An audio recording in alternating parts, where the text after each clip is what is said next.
everyone. We have a great show for you tonight. Boy, do we ever have a great show for you tonight. I even came all the way from the White Mountains just so I could make sure I would be here. And my co host, Bishop Joshua, isn't feeling good, I find out, but he is still here because this is what we feel about how incredible we are happy to have this gentleman with us again. So I'm going to let my amazing Mr. Bishop, Dr. Joshua Sparks, give us his incredible intro. Thank you. Well, thank you, Mercedes. I think you're wonderful as well. Wouldn't want to do this show without you. You're my partner in crime. you know, there are investigators, and then there are those rare few who step beyond the boundaries of conventional inquiry and dare to confront the phenomena that refuses to fit inside the boxes of ordinary explanation. Tonight, we welcome back one of those rare few.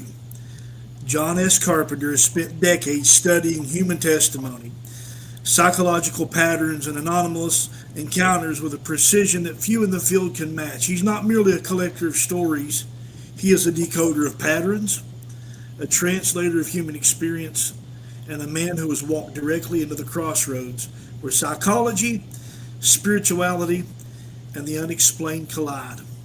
His work with Mufon has placed him at the center of some of the most compelling UAP and abduction cases on record. John returns to explaining the unexplainable at a moment when the world is finally catching up to the questions he's been asking for years. Government disclosures, shifting public perception, and a rising tide of experience and reports have created a landscape where his expertise is not only relevant, it is essential. And tonight, we intend to go deeper than ever before. John, I want to welcome you tonight to Explaining the Unexplainable. It's an honor to have you back, sir. Well, thank you, both of you. I enjoy this. It's always amazing what kind of information comes out of me when you ask good questions. So I'm always glad to contribute. Awesome. And I watched you on Smoke a couple of weeks ago. So you were on our podcast, and then you were on Smoke like the next week. And I thought that was a great interview too. I just enjoyed re-listening, but when you have somebody else asking the questions, then you get to see some other things that you talk about. So it was very interesting. Right. Yeah. So how do you like talking on podcasts? Is it fun for you to do that? Do you enjoy being on Oh, yeah. I've talked in front of audiences with several thousand people, and so this is easy. He's no stranger to the rain, right? I've been on television shows like Sightings and Encounters and Ancient Aliens, and it's old hat now. Wow. Okay. I did not know that. How come I missed that? Well, the Sightings and Ancient Aliens, and I missed this information. Well, Sightings with Linda Howe, Linda Moulton Howe started that, and I was in her pilot episode because, as I mentioned on the last show, we had that wonderful case where she had the mother from her Strange Harvest Emmy Award-winning documentary, and the mother who had seen a calf mutilated on board the craft after she was abducted. And then she saw her daughter laying on the table, and she started freaking out, screaming because she was afraid her daughter was going to be cut up next. Well, 10 years later, Linda Howe realized that the daughter, Cindy, lived just, an hour from me. And so she arranged to have a hypnosis session with Cindy, who never had heard her mother's story and thought her mother was half crazy. Even though she admitted she'd seen the UFO too, she didn't remember anything. And so in what ended up being a 3-hour hypnosis session, all videotaped beautifully, and with our funder, Robert Bigelow, sitting there watching, she had her professional crew film the session, hoping that it might be good. And it was awesome because not only did the daughter remember being taken up in the craft, she saw the calf being abducted as well. She saw the calf being cut up, which verified her mother's story. And then she remembers laying on the table and they were doing an exam and stuff, nothing hurting her. But she remembers looking over and seeing her mother in a window screaming and panicking. And she felt so sorry because she couldn't really tell her mother she was okay. And all this matched perfectly with the mother's hypnosis session out in Colorado with Dr. Leo Sprinkle 10 years earlier. Uh, so Linda was thrilled. And the funny thing is, when Cindy came out of the hypnosis, she only thought it had been 15 minutes. That tells you how good the trance was, because 3 hours only felt like 15 minutes. And even though you might think that sounds strange, how many times have you slept for 6 hours and it only feels like you've been there for a half an hour, right? Yeah. Every day, John. Yeah. So when she came out of the hypnosis, she looked around and she goes, "Well, did I say anything that made any sense?" And we all started laughing, like, "Oh yeah." Wow. I just looked that up on YouTube or Google. So there's a whole listing of Linda Howe, and I'm trying to, but I want to be present with us. So when I come back, I'll go back and add those links. And So yeah. so that session You know, became part I've of heard Linda that name for Howe's years. that episode that I was just saying, I've heard that name for years through Art Bell. You know, Art and Linda were really close. So is right? Art, Linda and George Norrie. So Yeah, yeah, she's. Oh. yeah. I was on both Art Bell and George Norrie's shows. Oh Um, my gosh. but when Linda Howe saw how wonderful that turned out, she used some of that footage on her pilot show for the long-running series Sightings. So, and I was back on a few other times with some other cases, but you know, that was back then in the early '90s. So, Well, John, I Wow. wanted to ask you about something because, you know, I only live about, well, maybe not even an hour, maybe an hour from Point Pleasant, West Virginia. And there's new reports out of Point Pleasant, West Virginia, suggesting that the legend of the Mothman is stirring again. And the pattern is eerily familiar. You know, witnesses are describing again a tall, dark winged figure near the old TNT area and along the Ohio River, echoing the same locations tied to the original 1966-67 sightings. You know, people seeing winged humanoid sightings again. Several local people have claimed they've seen these large figures again, red-eyed encounters, and you know, uh, so many symbolisms of the bridge returning. You know, some people have seen sightings that occurred near the Silver Bridge Memorial. You know, reviving that ominous association tied to tied to that 1967 collapse. Have you heard anything about that? no, but I'm not surprised because a lot of those legends reappear, and I don't know if they're that old or whether they've got babies that grew up or what's gone on, but it seems like a lot of those legends, like Bigfoot, never go away. They're always out there somewhere.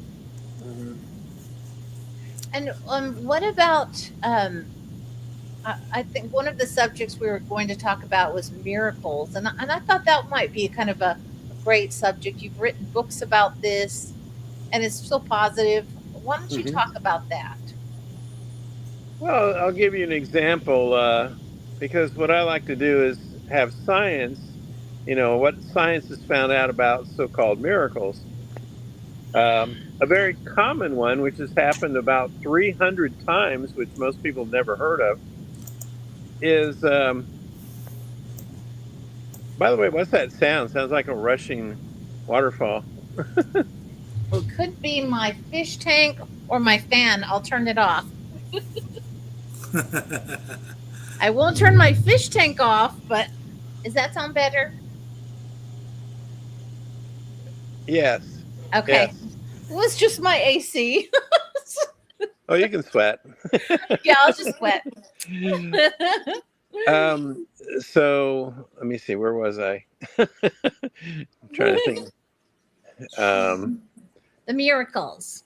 oh, yes, yes. So a common one, which has happened 300 times documented and approved by the Vatican, has to do when the communion wafer, or host in the Catholic Church, but communion wafer, uh, suddenly turns into a flesh, and sometimes bleeding flesh. and the wine actually turns to blood. And, it's supposed to, be the body and blood of Jesus, but people just all assume it's symbolic. Well, and Catholics have always believed that it is mystically actually changed, although not visibly, but in essence, to become the real body and real blood. Well, this is what happened. A number of times, communion wafer starts bleeding or developing flesh on it. And so, what they did with these samples is they would send them to scientists, not saying what they are, where they came from, or what the story supposedly was. Just said, "What is this?" Okay, so the scientist looks at the flesh material and goes, "Oh, that's human flesh. Looks like it's." The man's been beaten and tortured, and there's white blood cells in there trying to heal, and the blood is type AB positive, which, by the way, is the same as the Shroud of Turin and some other miracles. Always AB positive, which is actually more common among Mediterranean men. Um, so they determine the flesh is often the heart muscle, the muscle of the heart. And so religion would say, well, the heart of Jesus is in the communion process. Well, these scientists don't know anything about where this came from. They're just saying what they found. Then they take the blood and they say, well, this is human blood. It's again type AB positive. But it's interesting. We found DNA, but there's no genetic profile. Now that's like having a finger without a fingerprint. How do you have DNA without genetic profile? And not only did they find that one time, that's been found numerous times around the world in different scientific studies, DNA with no genetic profile. Well, where's our DNA come from? Comes from those who come before us, right? What if you're God or the same substance like Jesus of God? Who comes before that? Is there a DNA profile? Is there a genetic material passed from before? No, you're first in line. So that's an interesting thought. Now, no one's claiming anything, but if you just logically follow the evidence, you're saying, very interesting. Well, then the scientists were told where this stuff came from, and they went, "Oh no, no, no, can't be. No, that's crazy. There's no way that could be possible." So they didn't know what they were saying until they did their research, and then when they were told where the substances came from, they were just blown away. Now, this has happened numerous times in Argentina, in Mexico, in Poland, in South Korea, United States, a lot of places around the world where these studies have been done, what they call blind studies, where the scientists are not told where the materials have come from. Interestingly, in Bolivia, there was a plaster bust of Jesus's head and shoulders that a lady bought for her prayer room. And she was really excited, and she put the plaster statue of Jesus, his head, shoulders, about 10 to 14 inches tall, in her prayer room. Well, that night it starts weeping, tears coming from the eyes. And she's like, that's not possible. So she immediately calls family, neighbors, anybody to come look. They're all puzzled. So she calls in some authorities. They set up video cameras to record 24 hours a day, nonstop, so they can see there's no monkey business, no one's doing anything or creating this. And the tears keep flowing. In fact, one of the researchers touched the eye when it was dry, and when he touched the eye on the plaster statue, it started to water, and then tears rolled down from the eye down the cheek. Well, okay, so they took samples of the tears. They were human tears, and again, DNA human, but no genetic profile. Then, as the days went on, blood started appearing on the face from cuts, scars, wounds, and especially around the crown of the head where the crown of thorns was. There were puncture wounds that were bleeding. And so, again, they sent off samples of these materials to scientists, not telling them where it came from. And one scientist said right away, "Oh, I know what this is. This is from the flesh that's peeled off of a human face." And again, this skin has been tortured and beaten, and it's bleeding, and the blood is AB positive, and it seems as though there's white blood cells there trying to heal, and this is tissue from a face. He did not know it was from a plaster statue. Now, they even ran the statue through a CAT scan to see if there's any hidden contraptions inside of it that was creating these effects. Nope, perfectly clear and clean and empty, nothing inside. And they said it would be microscopic. They could detect anything, and there was nothing there to create these effects. So over the next 10 days to 14 days, about 2 weeks worth, this statue now is just really bleeding and lots of wounds and scars. And they found something in the forehead where the crown of thorns was, and they didn't know what it was. So they took a sample and put it under a microscope, and they had an expert analyze it. And he says, "Oh, I know what this is. This is part of a thorn from a very arid region of the world, probably from around Israel."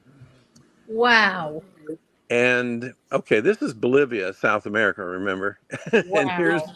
this piece of a thorn from the arid region of Israel in this bleeding, weeping statue. Um, so, make a long story short, all the features were typical of human blood, human scars, human white blood cells healing. Again, DNA, but no genetic profile. Again, and AB positive blood, and tears that were human, and yet the statue is completely plaster with these features on the face. My book has a picture of before and after the plaster statue before it started doing it, and then as it does it, and then all these things, even the thorn. It's all in my book. And that's the book called "He is Alive: Science Finds Jesus." And that's just one example of the types of miracles that, when researched scientifically and carefully, with blind studies where no one can be influenced. In fact, most of these scientists were atheists, so they can't even want to have this be religious. And yet they're describing all these processes, and they're absolutely certain what they're finding.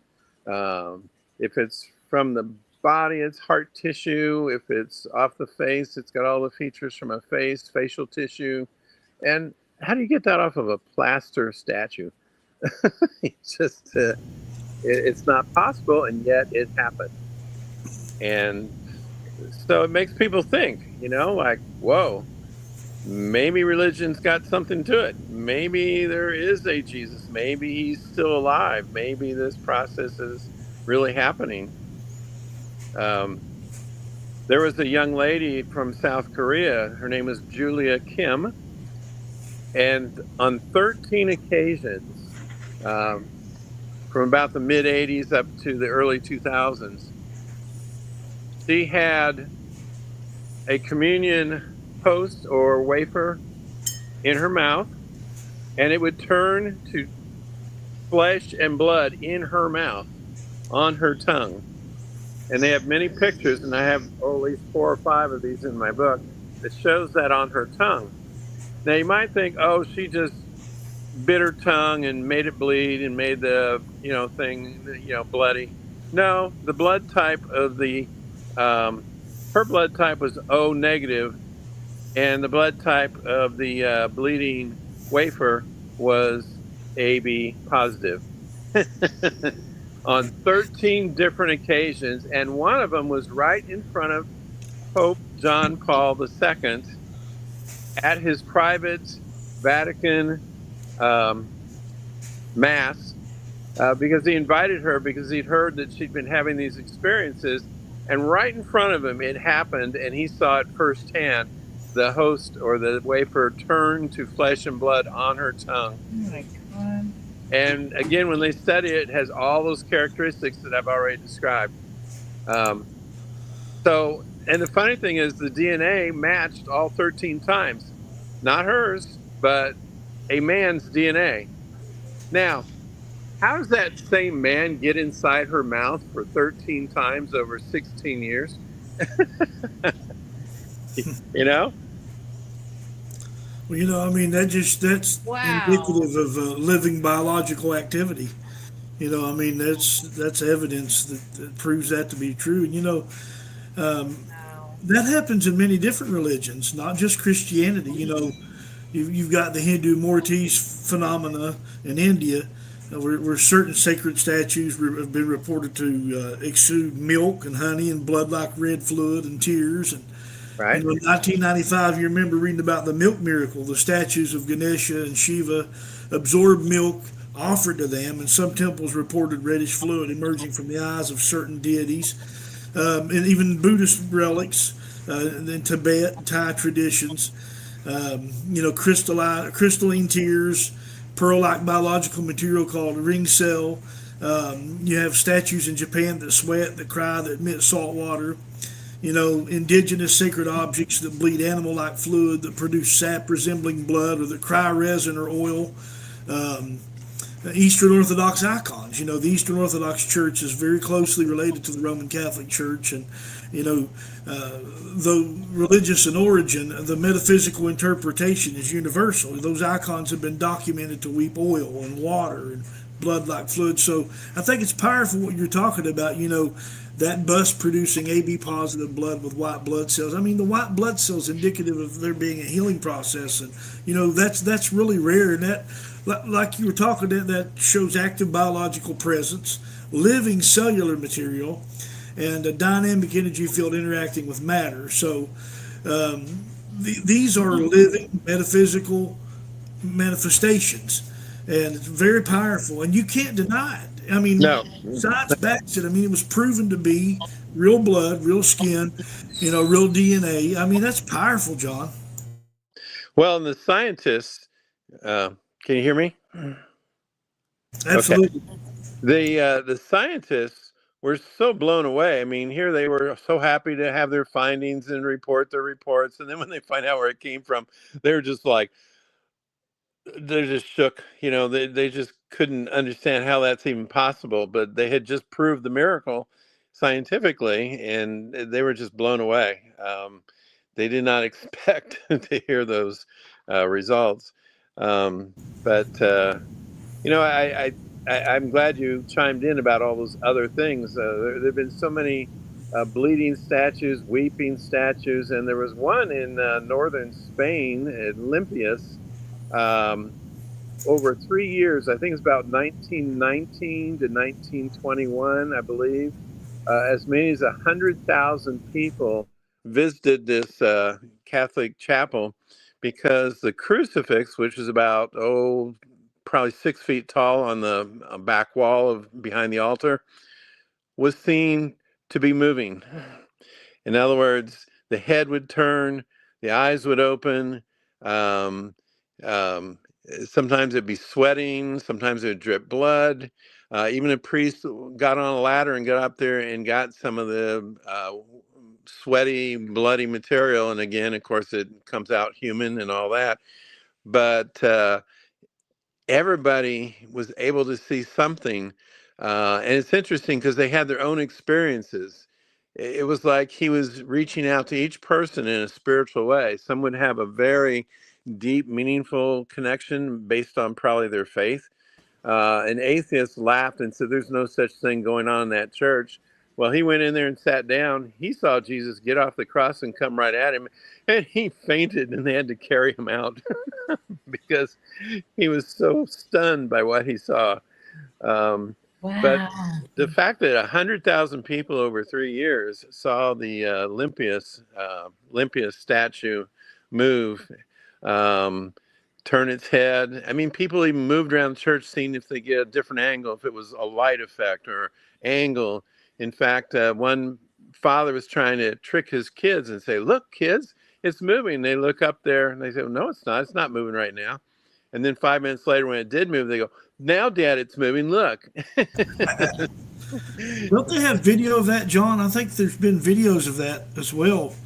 Wow. I have Movie not seen statue. one, but like I said, it was 1919 to Oh 1921, I no, believe. I'm sorry. Yeah, but people were coming by train from all over, to see if they could see this. And I got lucky because I had I'd heard about it, but I didn't have the details. And then I found a rare book. It was supposed to be out of print, but I found it on Amazon. I got this rare book that had like 100 detailed firsthand encounters written down. And oh, I was just in heaven. In fact, in my same book, Science Finds Jesus, He is Alive, there's 50 pages devoted just to this one event. And it reads almost like a Stephen King novel. I mean, how it first began and how it expanded and how people kept seeing more and different things. And it just really almost reads like a movie. But I summarized, and I mean summarized, because you couldn't put all that information in there, over 50 pages along with a few pictures. And again, one amazing miracle over a period of time with many people seeing it and scientific evidence that, it really happened. You know what I Wow. found in my research over the years is, and I'm sure you have as well, that consciousness can imprint itself onto matter. You know, spirit can animate the physical, and the divine field can express itself biologically. And I've often saw this not just in Christian relics and Christian statues and sacramentals, but when an object becomes a focal point of intense spiritual or emotional energy, it can behave like a biological extension of the collective field, and that's real. And the things that you're describing are things that, when one or two people see it, you can say, yeah, that's just speculation, maybe 10, 5, 10. It's, people are hallucinating. People are just seeing stuff. When you have 100,000 people see the same thing, Yeah, that's real. You need to, yeah, it's not just something made up or mass hysteria. yeah. It's indeed fascinating, and that's the kind of thing that excites me when I find an exciting episode like that. Then I keep looking for other things, and I keep finding other things. The Vatican is very, very, very careful. They might take years to approve something, but they don't want to make a mistake, and they don't want to, you know, assume it's Jesus. It might be the devil. They're trying to be very careful with the spiritual realm, make sure what exactly is causing what. And I think, Mackenzie, you certainly, Mercedes, I'm sorry. Um, I think you certainly know from the spiritual realm how what he was saying about objects could be moved, objects could, take on some kind of energy. You certainly know about that. Oh, definitely. And I just love all the research that you have done with all of this. And I have a question. Like, I have noticed since I've kind of stepped back into doing a little bit more with this work of late, actually, even maybe since you first came on, it seems like things are starting to elevate around me again. And in a different way, like even going on the trip this weekend, I woke up to like a kind of a really bad entity in the middle of the night, and I had to like go to warrior, be warrior about it. But then I saw a white wolf, and I'm like, wow, that's like walking down. I was seeing it walking down our hallway in this little house. And then there was a man standing at the end of the hallway. So I'm having to like, wow, think about what is happening here. But I was feeling a lot of circular energy in that whole place, like around the trees. And I think something about those mountain areas and different locations Hmm. really bring it out. Or is this just happening? Are we is the time capsule starting to break apart and things are starting to escalate? What do Well, you think with all your research? well, I think you're a good example of someone who's open to it, and the more you're open to it, the more you invite it in. Yeah. And I think I always say that people who have these spiritual gifts, are like beacons of light that alert the spiritual world and spiritual beings that you're a window that they can come through or come to, and they're drawn to your energy. They're drawn to you, and I'm sure you agree with that. Uh, Yes. and again, like a Ouija board, you might get things that you didn't count on or want, but anything could show up. You know. Exactly. And but as far as what you and brother Joshua are talking about with the miracles and Hmm. all of these things occurring, I mean that has to be God working through, I mean, or not just God, but God working through all of these things to show people these miracles. Or like we also said, you also said it could be something else. What are your Well, thoughts on that? well, I was thinking about other types of religious miracles when you said that. Um, Marian apparitions, apparitions of the Virgin Mary. We've heard about that. People often laugh and make fun of it, like, yeah, they saw the Virgin Mary in a piece of toast, or they saw her in a face of an orange or something. I said, no, that's not what we're talking about. This goes way, way, way back. I mean, we're talking way, way back to maybe even a few years after she actually died, and all the way up to present day. Um, there's places you've probably heard of Fatima, that's very famous. But what Yeah. happened there was interesting because she appeared to three children and she told them to come on the 13th of every month. And that in October, on the 13th, she would provide a miracle so that all would believe. And of course, people were saying, yeah, right, yeah, right. Well, 100,000 people showed up to see what would happen. Half of them were doubters that just thought, yeah, we're going to be here to see it, nothing happens, and it's ridiculous. Well, it'd been raining that day. It was real muddy, and the ground was just saturated, and kind of like it is in Missouri a lot of times. and um, and all of a sudden at noon, when the children saw her appear, and of course they could only see her, which bothers everybody else, but they could tell the children were very moved by what they were seeing. And all of a sudden, the clouds parted, the rain stopped, the clouds parted, and the sun came out. And then the sun starts to spin like a pinwheel, starts spinning and shooting off beams of color all different directions. And then it looks like it's going to hurl towards the ground. I mean, it's getting bigger and bigger, and people are feeling the heat from it. They're dropping to their knees. They're saying prayers because they think the world's about to end. The sun's going to crash into the earth, and then all of a sudden it stops and it goes back up. That was the miracle. I mean, they call it the miracle of the sun because the sun can't do that, and yet they observed something like that. So you might think, okay, well, that was just an optical illusion. You know, it was just a trick by some spiritual realm to create the effect.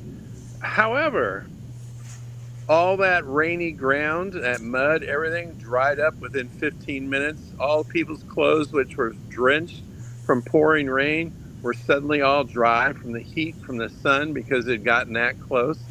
Everything was dried up, more like a desert now, not a mud puddle or rainy anything in the area. And if you've seen drenched, rainy areas, there's no way it's going to dry out in 15 minutes to that level. So that was pretty amazing as a form of evidence that something really did happen there, and everybody swears by it. In fact, even the newspapers the next day talked about how the sun uh, was spinning at Fatima on that day, and they had Wow. atheistic reporters that couldn't deny it. They were just blown away because they saw it. So now that's one apparition. Do you know how many are on record? 2,665. Wow. Yeah. Quite a How bit. many people know that? And I've studied 100 of them. And the interesting thing is, I've been studying the science of the visionaries. Is this a hallucination? Is this fantasy? Or is this something real? Well, when they did scientific tests on the visionaries, to make it short and simple, they found out that their brains basically shut down into a delta state, which is typical brain waves for a coma or a very deep state of mind. And in that state, they can be pinched, poked, light shown in their eyes. They don't blink. They don't flinch. They basically are not perceiving anything on Earth. They are not here, but they're here. And they all say they're with Mary at that moment. They're in a bright light that surrounds her and them. They don't feel anything. They don't, I mean, nothing. And often there's a smell of roses. And I actually went to a site in Missouri where there were some regular occurrences, and I smelled the roses myself. And my partner, she used to run a flower shop, and she knows the smell of many flowers, and she smelled lilies. Well, the visionary said at the end of the talk, there were about 200 people there. He said what Mary had told him, and then he said, and she was here, and she walked right over there with her husband Joseph, and Joseph is known for carrying lilies. Mary is known for roses, and they walked right in front of us. We didn't know it until he said that, but here I smelled roses and she smelled lilies. Wow. Yeah, that's pretty cool. Oh my God. Yeah, but Wow. I know so those the brains of these visionaries basically, and this is true, they studied psychic brains and they do the same thing. When you take on a spirit or some kind of, I don't know how you want to put it, some kind of psychic experience, when you're in touch with a spirit, um, the brains measure the same as these visionaries. In other words, you go into delta wave state and your brain basically opens up to take in the spiritual energy and communicate with it. And then when that spirit goes away, then your brain goes back to normal. Scientists concluded they'd never seen anything like this before, and they said it's like the person is in a higher level of reality, uh, in which they are in the presence of something that only they can see and experience. And this is scientists saying this. By the way, when I mentioned psychics had the same thing, Long Island Medium, that lady, Yeah. um, and also Tyler Henry, both had their brains scanned, and they had the exact same pattern as these Marian visionaries did. So, and you might too, Mercedes. That's what I have always, that's amazing. I've always wanted because I see things like these patterns, like you can go into the body and then you have the patterns and then you can manipulate the patterns to bring the pain or the energy out. And so I thought I would love to be a science experiment to see if they could see what that is. Oh, they would see So stuff, I'm sure. that would be super cool. So if you know anybody, I would volunteer for that.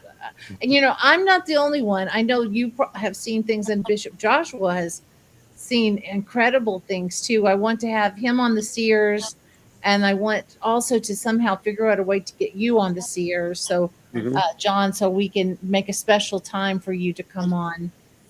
Well, Anyway, I don't want to talk. Yeah. tape it at a later time. Yes, we're just going to tape it at a later time so we can get both of you on Yeah. at those times. But I love the science that you're bringing to this conversation, and I believe we've got Desiree Valdez listening, and we've got Lady Warrior listening for sure. I know I saw those two on the chat, and so I thank you, ladies, for being here with us. We love you and thank you so much. Um, and both of those ladies also are very much in tune to seeing things. So hearing the science on it, the way that you have studied these things, don't you think, Joshua, it really brings, it makes it just concrete, brings it into reality in many ways. Yeah, it does. I mean, it gives you a physical, tangible answer, that goes outside of even the realm of faith. Seeing's believing. And you can't discredit something that's been proven by people that don't even believe in what they're proving. So it's it would be an oxymoron to say, well, that's not real. I still don't believe it. Well, And that's entirely up to the people that's watching this program, whether or not you believe it, whether or not you've seen. I was riding with my cousin Jeremy on the way to work, and we're praying the rosary, we were praying the sorrowful mysteries, and we were praying to, experience the Sacred Heart of Jesus. And I'm driving up the highway at 70 mile an hour, and in front of my truck, and I know people think this is crazy, and that's okay. But I saw Mary and Jesus, and Mary was pointing to Jesus' open chest, and I could see his heart inside of his chest, and she's pointing to that as we're praying while I'm driving up the highway. I have no idea how I'm driving, but I'm sitting here watching this go on in front of me at 70 mile an hour while we're praying the rosary. So it's pretty fascinating the things that God can do when He steps out of the eternal ethereal world into the world that we live in, and somehow brings us into His supernatural world, His existence. And it's kind of like John in Revelation chapter 4. He said that the Spirit of the Lord said to him, "Come up hither." And he was in the Spirit on the Lord's day. His body was laying on the ground, and his spirit traveled to where God's presence was, to where God's throne was, and God showed him revelation. And I think it's fascinating, John, that you brought up about people who've had brain scans done, and you talked about the similarities of, psychics, and the similarities of visionaries, and the similarities of prophets, and there's holy people, holy men, holy women, all across various religions, who I'm sure that if they did that would find the same things, because God's one. And God reaches out to people through many different ways, and I believe that to be true. You know, we call them different things, but nevertheless, I believe that God's all in all. But when you have evidence, when you have proof, it's hard to shake your head and say no. And what you're talking about tonight, I believe absolutely, wholeheartedly, 100%. And I know it's real, and I know that it's just hopefully somebody that's listening tonight who's maybe wrestling with your faith. You may say, "Wow, what he's saying is fascinating, but I still don't believe it." Well, why don't you go research it? I mean, why don't you buy John's book? Yeah. Well documented in there. I'm sure that if you reached out to John, he would probably be glad to. And I know he's a busy man, but he would probably be glad to chat with you.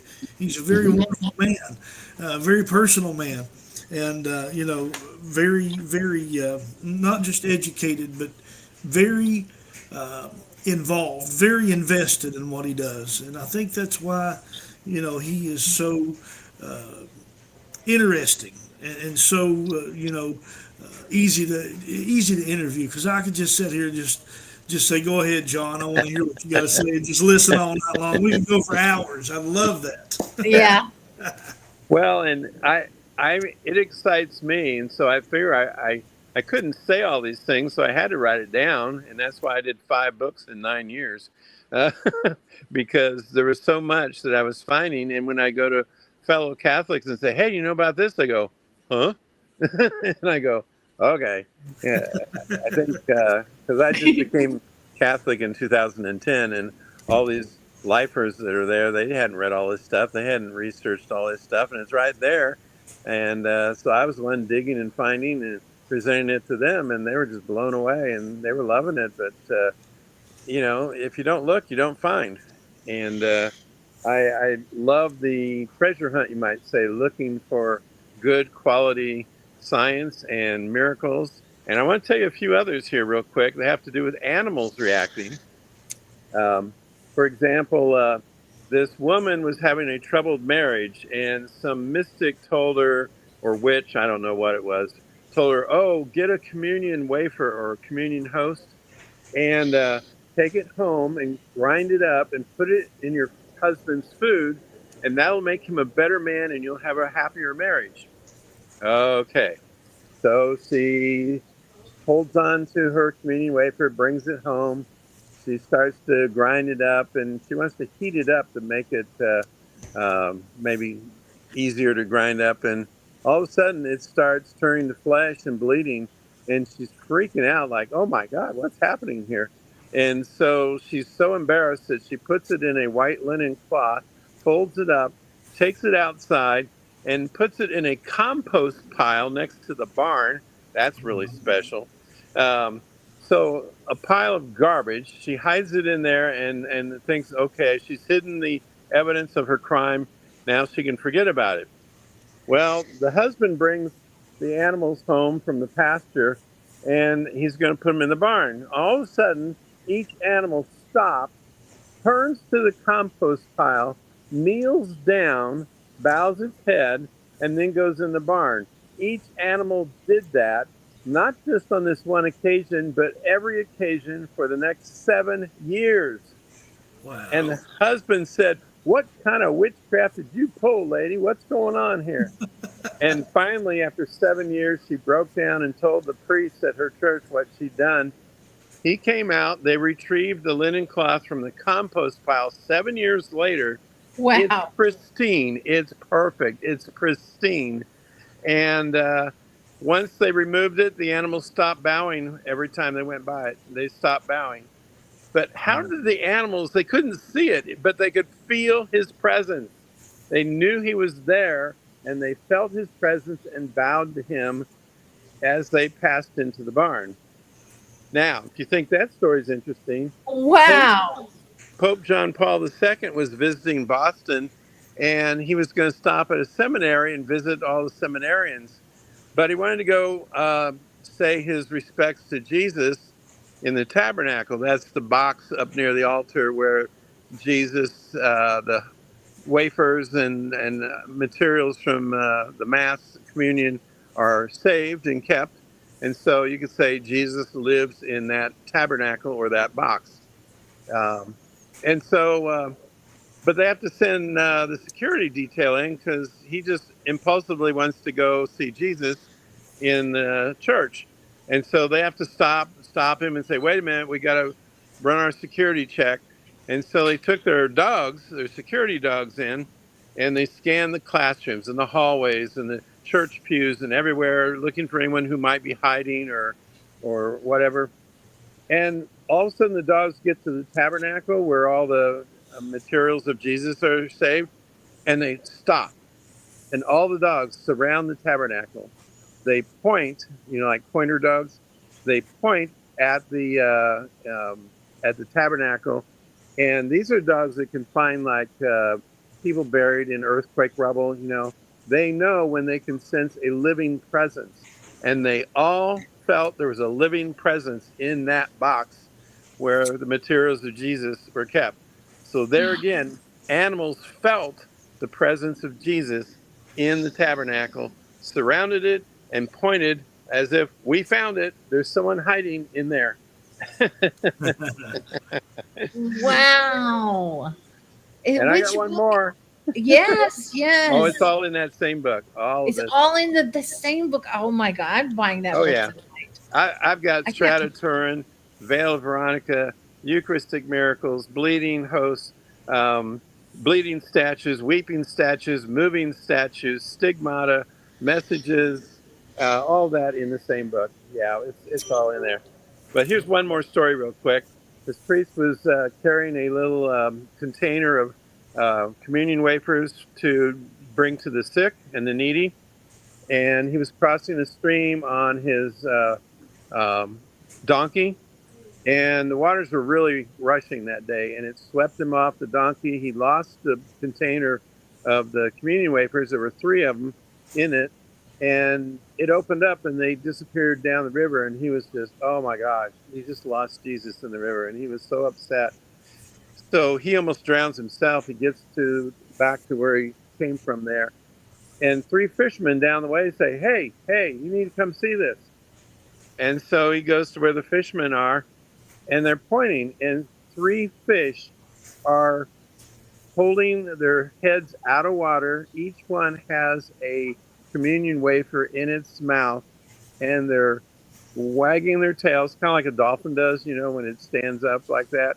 They're wagging their tails and keeping their heads above water, keeping those communion wafers, all three of them, from going away.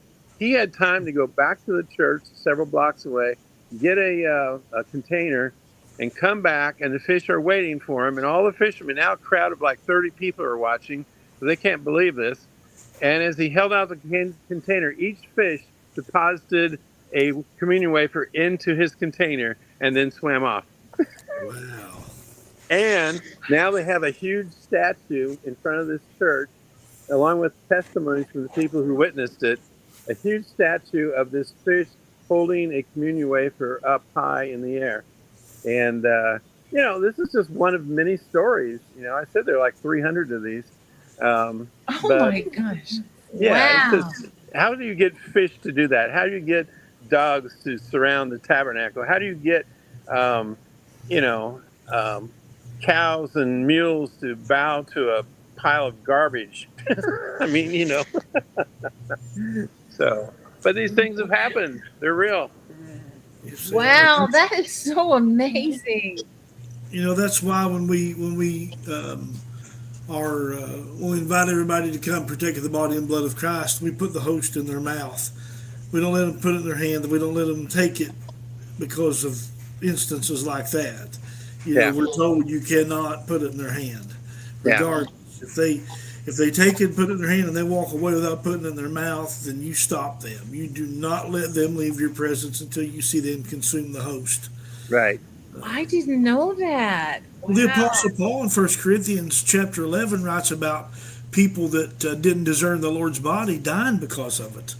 That it caused people to actually die.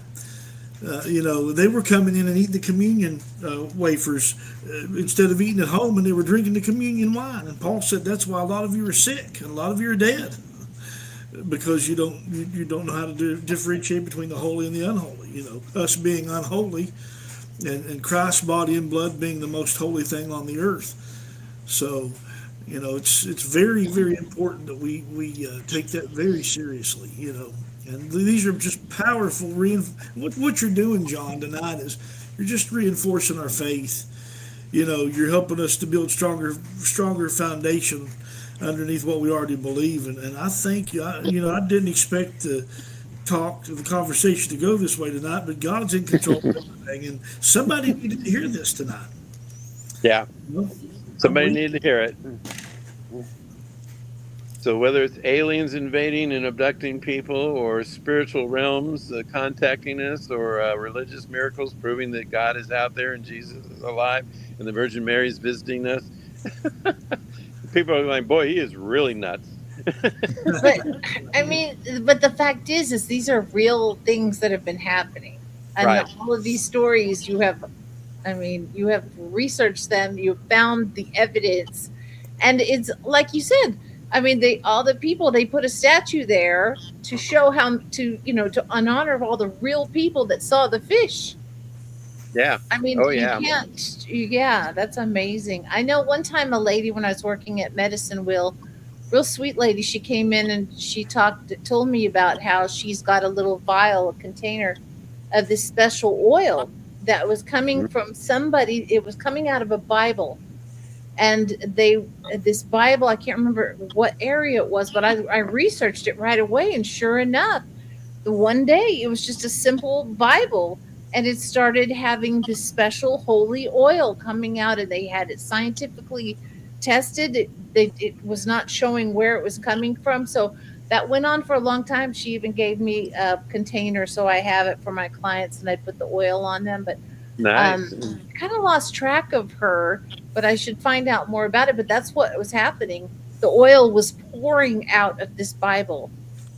Well, and I've had cases where Marian visionaries had holy oil, weeping or coming out of their hands, and off their bodies, and it was again proven to be the type of holy oil that's used, and also some miracles happened because of that, some healings and stuff because of that holy oil. So it's just amazing how much stuff is out there that people don't realize it's out there, and they don't realize how similar it is and how there's patterns. And then when science gets involved and they can't explain it, in fact, what they do is verify that it's supernatural, because they can't explain it. I got one more real quick. Incorrupt Okay. bodies. You can Google this. Incorrupt bodies. And that basically means when you die, you don't decay. And we have saints, we have um, different saints of some as far back as 1700 to 1500 that are laying there looking like they're just sleeping and they don't decay. Science doesn't even want to touch this one because they don't even know where to start. But when they do check, they often find that their arms are still flexible, they're not stiff. Sometimes they ooze oils, sometimes they ooze blood, sometimes, but it's all clean and pristine.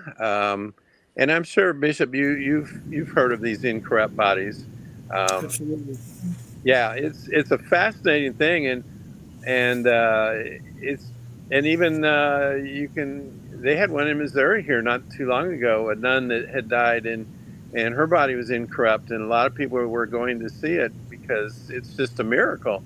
How can a person just look like they're sleeping when you and I in a week would look horrible? I mean, horrible.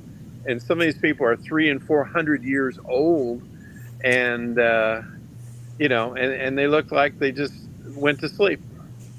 Um, and one lady, um, I forget her name, but she was a Marian visionary, and Jesus told her. I have a quote that she said. Jesus told her that many humans do not understand why I preserve the bodies of some of my devoted followers, and that's all he said. Well, interesting. She then became one when she died, and it was like 1600s, and her body is still looks like it's just sleeping. So if you didn't believe that she got that message, she actually turned into exactly what he was talking about. Wow. Oh Yeah, my gosh, that's amazing. Yeah, Now, yeah, that's John, a testimony. The yeah, incorruptibles are a testimony to, God's grace and mercy and the reality of who He is. And how that, even Jesus said when the Holy Spirit would quicken our mortal bodies. So obviously, prior to any kind of resurrection after their death, their mortal bodies have been quickened, kept hmm, alive by the Holy Spirit. right. They're dead, but they're alive. I mean, there's. It's. I know that sounds weird, but it's a powerful phenomena that we can't explain, but we have their bodies. You can't deny it. Yeah, and so that's one reason I love the Catholic faith is they document their miracles, they do the science on it, they very carefully preserve these things, and I don't know, maybe Bishop, if you've ever heard, but I've asked around, and there are no incorrupt Methodists or Baptists or Mormons, or I've only found Catholics that are kept in this manner, and I've tried to find because I think maybe there's other people, but I I haven't come across any that weren't Catholic. not even in a different culture like, India or any of those. Um, it might be a Catholic type of religion because there are some branches off, like he had mentioned before. But Wow. yeah, it's and I really wanted to find others because I thought, well, it shouldn't be just limited to Catholics, but Catholics believe, and it's almost like a stamp of approval, like you are true believers, you really believe in this, and especially if you're a Oh, saint or you're a really devoted follower, you will be blessed with this miracle. Now wow. you've got my brain turning. I'm gonna try to do research, different spectrums, different religions, different faiths to see if there are any incorruptibles in other religions too, Yeah, and I'm open to it. and then we can get together and put our heads together and you know who's to say Mr. Carpenter might, or I even myself, you never know, we might write about it. But I think that that's fascinating. Oh, by the way, there's about 300 of those on record, just so you know how many they've found. Wow. 300? Yes, ma'am. Wow. Now, John, have you been thinking about going and talking, like doing live speaking again, like at Paracons and different things? Oh, anywhere. Yeah, I would. I think that's good. I think we always are running into people that are having these things everywhere. I think we should put your name in the hat. You're in Missouri, so Hmm. that's kind of like in a place that you could literally go a little to the East Coast or even, We're you know, Yeah, Springfield, Missouri is right in the middle of the country if you really look. yeah. So I think that, yeah, well, I'll keep my eye out open and, find it, because I think people would absolutely love listening to you live too. Well, So they used to. They flew me all over the world, Australia and Belgium and Amsterdam and Italy and England and Canada and Hawaii and just everywhere, you know. you have kind of decided to come back into all this, right? You kind of were I away. never left it. I just got quiet for a while because, yeah, I was doing other things, but I was always researching, always gathering, always studying, always searching for things. And then, the spiritual stuff led to 5 books in 9 years. There was just so much out there that people need to hear about, and I felt like I had a treasure trove of goodies for them to study and to look into. And when people have, they've been blown away, absolutely blown away. You just got a little taste of it tonight. I know. I This is amazing. So we definitely want to. We'll go ahead and book you to have you come back, and then Yes. I just really believe that this. I think you just maybe had a time to do your materials, and now it's like time for you to really be sharing, because you have a lot of information to share, Yeah, and it's backed by real research. You and I know. have So PowerPoint slideshows on all this stuff, so I'm ready to roll. wow, that's so. He's ready to rock and roll. Yeah. We should do it. We could do the whole thing together. Well, and that Absolutely. one book on Jesus, I have 110 color photos in that book to show you the things that we're talking about.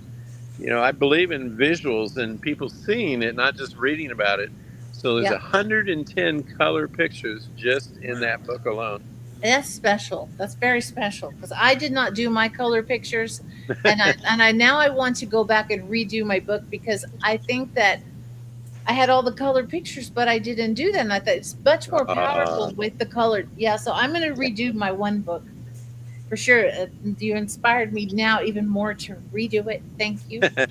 So I think we probably should. We've already reached our time, so I want to just say, wow, this has been an amazing show. What a Thank you, ride. and Thank everybody you. that's been listening or will listen in the future to this show.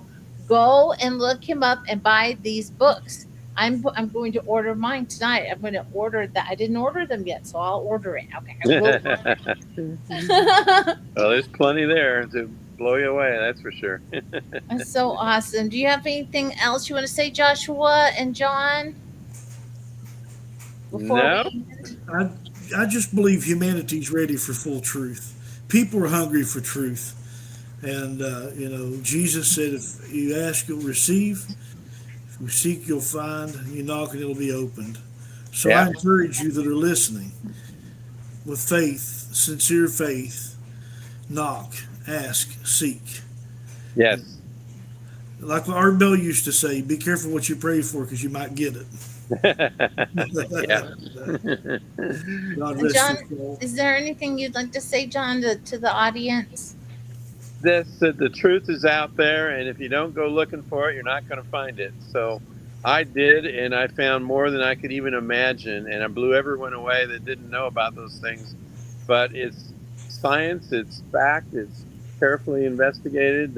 You can find any of this stuff on the internet if you just knew to look. Um, so I had a lot of fun searching and finding, and you just have to look. If you don't look, you're not going to see nothing. That's right. Well, with that, what more can we say here, right? Well, That's thank right. you. There's always more. I know. I love it. Thank you so much for being here with us, No and problem. thank you to Stan, our amazing producer. We love him, and Yes, we do. the Web Radio Network, and we'll just thank you, everybody. Thank you so much for being here. We'll see you next time. Thank you.